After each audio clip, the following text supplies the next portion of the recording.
خفت في بحر الفرايد بالهواجس الغزيرة،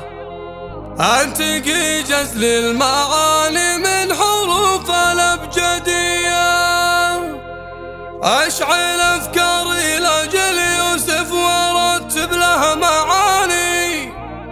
خالدة في صفحات التاريخ عالي مستواها.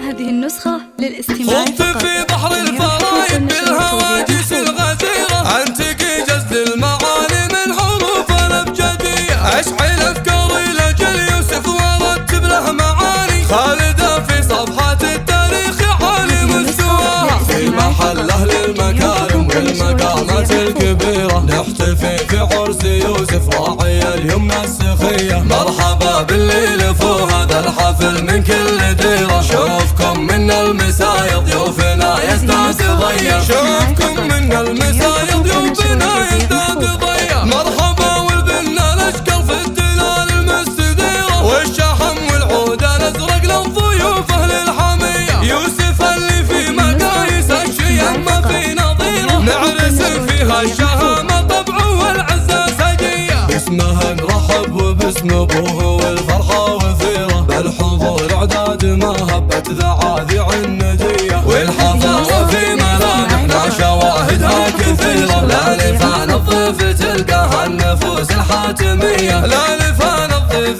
تلقاها النفوس الحاتمية، وإن ذكرت مشعل اللي دايم فعوله جديرة، بالمدايح والمبادئ في مواقفه جلية، والد المعرس فرت بالوفا وطيب السريرة، من سلالة الأعن زينارهم في الجود حية، وثنية الترحيب بالضيفان في الليلة السفيرة، طاب ملفكم وجعل أرواحكم دايم هنية، يا عسى يوسف ينال من العمر فرحة وخيرة، فله التوفيق بإذن الله خلق البرية، فله التوفيق بإذن الله خلق البرية. خضت في بحر الفرايد بالهواجس الغزيرة، أنتقي جزل المعاني من حروف الأبجدية، أشعل أفكاري لأجل يوسف وأرتب له معاني خالدة في صفحات التاريخ عالي مستواها. في محل أهل المكارم والمقامات الكبيرة، نحتفي في عرس يوسف راعي اليمنى السخية، مرحبا باللي لفوا هذا الحفل من كل ديرة، شوفكم من المسايا ضيوفنا يزداد ضيا، شوفكم من المسايا ضيوفنا